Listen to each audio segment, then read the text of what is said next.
My fiancé's ex admitted she left him because of cancer, not because she stopped loving him, and now he's grieving her so intensely I feel like a third wheel in my own relationship. My fiancé, 30 male, and I, 31 female, have been together for nearly 3 years. We were super excited for our wedding that's gonna take place 6 months from now. I had a hard boundary against exes in the relationship and we both agreed on that. No pictures, no contact, no stories, nothing. Prior to meeting me, he was in a serious relationship for about the same time as us. However, his ex, 29 female, one day told him she no longer loves him and they broke up. He was heartbroken and it took him months to heal. Since his ex was blocked, her mom contacted my fiancé and told him she had cancer and wanted to meet him one last time. This was a difficult decision considering my boundaries, but I felt really sorry this girl was losing her life so young, so I supported my fiancé's decision to see her, but on the condition I'll be in the same room as them. Apparently, she had developed skin cancer and the doctor had drawn up a prognosis for her a few months before they broke up. The ex told both of us that she wanted him to lead a happy life with a woman who could share a life with him, and wished us well. That's why she lied about not loving him anymore, and that she always loved him all this time. She recently died 3 weeks ago and my fiancé is a complete mess. I can't unsee the way they both held each other's hands, and the look of nostalgia and love in his eyes for her. I just felt like an outsider in that moment. It's so difficult and hurtful to see him cry about another woman who he once loved. I literally can't unhear things he said to his mom in the kitchen one day. I wonder what life could have been like with her. We could have been a happy family of our own. She wanted kids with me and we could have named her Rose like she wanted. Where does this leave me? Why am I in his life still if he'd rather be with someone else? I promised myself that I'll only ever be with a guy for whom I am his one and only and first priority. I saw that in him before, but now I don't know. Trust me, I am not a heartless person and I would rather not put myself in any position where I'll consider myself a monster. But this feels incredibly complicated and extremely hurtful to feel like a third wheel in my once happy and thriving relationship. He has been reaching out to me for support and I gave a listening ear, and he has been telling me so many stories from his time with her, and I didn't like one bit of this. My therapist told me while having empathy is important, I shouldn't have to lose myself in my relationship even if circumstances are hard. 2 days ago, he received a package in the mail and it was from the ex's sister. Apparently it was a photo album from their old times that the ex wanted him to have.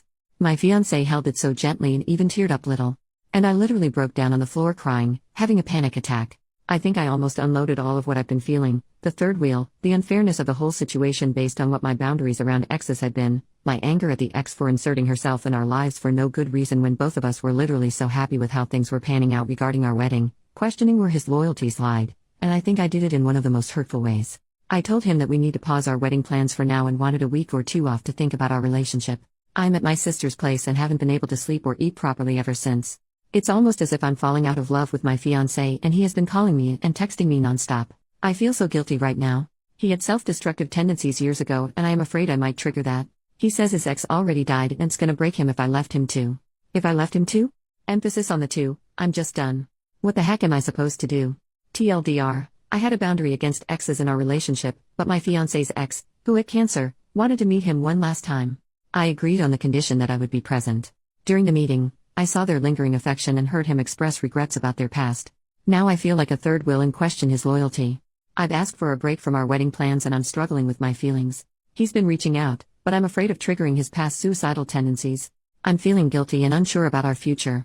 Update 3 days later, to those of you who had the most foul things to say to me, maybe because you have the baggage of a widower or plain no relationship experience or can't understand that human emotions are complex, your lack of awareness is showing. After the initial shock of those judgmental comments wore off, I decided it was better to completely disregard any judgment that questioned my boundaries and how I handled my feelings. There simply cannot be 3 people in this relationship and I refuse to believe otherwise. Many of you thought they could do better by teaching me about marriage vows, but all of you are forgetting that marriage vows also mean forsaking all others in mind, body and spirit. She might be not physically present, but he would be in a different headspace emotionally. A part of him permanently will belong to her memories and there's nothing wrong with that inherently, but it's just not for me. Some of you have different standards for partnership and that is okay. What is not okay is shaming those that have them and pretending you are better than me and would have not felt heard if you were in my shoes. I guess, on Reddit, if you can't accept downright emotionally cruel behavior from your grieving partner, you are insecure. Guess what? I'd rather be insecure than accept that my partner's heart longs for someone else. There were also some Redditors that were truly a piece of work because they assumed that my therapist was stroking my ego. Why do you assume that your opinion matters more than that of a literal professional? Lol, and no, it was she who advised me to be flexible about my boundaries when I supported my ex to see his ex. But even she didn't anticipate how bad it got with the whole love confession.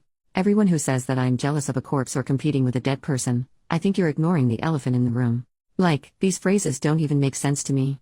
How is it even possible to be jealous of the dead? The elephant in the room is my fiancé's emotional and relational fidelity, a full, 100% commitment to me and only me, which isn't possible if you are dating a freshly grieving widower or someone who is actively longing for another person that isn't your current partner. Plus, all of those people who are questioning my boundaries have no idea what they are talking about, and rather embody the pick-me, unbothered non-jealous girl trope on Reddit. And maybe I made a mistake in staying in that room, but I guess also not. Because my fiancé said if I wasn't there he wouldn't have told me anyway because of how complicated it would have gotten. I guess it was the right call after all, no matter how many people like to disagree. And the fact that I knew what was going on in his heart enabling me to leave confirms why I need those boundaries. Had I been firm about him not going to see her, I wouldn't have been left feeling like a divorcee. I don't have the energy to elaborate on how many fond stories I have listened to since her passing, but one thing stands. The fact that he moved on from the initial breakup only because she decided to end things, makes me feel like he's only settling for me, and the only reason I am with him today is because of how he couldn't build a life with her, and that's a terrible foundation for a relationship where both partners should feel like the first choice. Him reliving what his future could have looked like has damaged any trust I've had in him beyond repair. I can't unhear things he has said, and I don't think I'll ever recover from the damage it has inflicted on both of us. Stepping outside of my situation has allowed me to see things differently, and I recognize this wasn't his fault. He was experiencing grief all over again, but also it wasn't fair to me. It's frankly not the kind of relationship I wanted, which came with such a profound baggage. And you may ask why? Maybe because I do realize that I don't have to set myself on fire to keep others warm and act as if everything is fine. A lot of comments have pointed out how poorly the ex also handled a confession, which shouldn't even have taken place at all. I forgive her because I think she unfairly paid for the loss of my relationship with her life, and she didn't deserve that. I think her last-minute theatrics didn't end well for my relationship because life isn't a movie and there are real feelings involved. So yes, I broke up with my fiancé, and it was not pretty. After calling me for the 100th time, I finally agreed to speak with him as I had the time to think about things. Objectively, I had been feeling pretty inadequate, second fiddle and an emotional dump pretty much, and it has wrecked with my sense of self. I went to our home and gave him the ring he proposed me with. I told him I don't see him in my future anymore, as seeing him grieve a future life with an ex made me lose all feelings for him. I just feel numb. He started hysterically crying and begged me to stay because now I was breaking up with him the same way his ex once did. This made me cry even harder as he still couldn't see beyond his grief. He asked me and screamed, "Why am I doing this?" He said a lot of cruel things to me which are honestly painful, but things really escalated here. He said he isn't letting me go and wants us to fix things. That's when I knew I wasn't safe where I was standing. I had to call my sister and his mother to come to his place to help ease him so that I could leave the house as quickly as possible. When his mom and my sister were there, here was the exchange between my now ex and I. Ex-fiancé: I doubt you ever had a heart. Me: oh, what do you know about my heart, when you know nothing other than your own suffering? Ex: someday, I hope you'll have the decency to admit how much you regret hurting me, just like she did. And maybe, just maybe, life will serve you a different kind of cancer in the next 3 years to teach you a lesson. We all looked in shock and horror, and his mother gave him a well-deserved slap across his face. To say that he instantly regretted that would be an understatement. He cried like a dam broke through. I had to give him his meds one last time.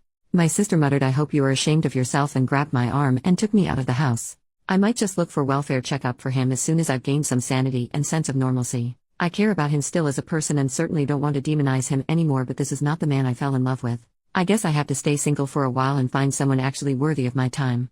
When I love with my full heart. And I want someone who can appreciate that. Wishing everyone, even the naysayers, peace and love.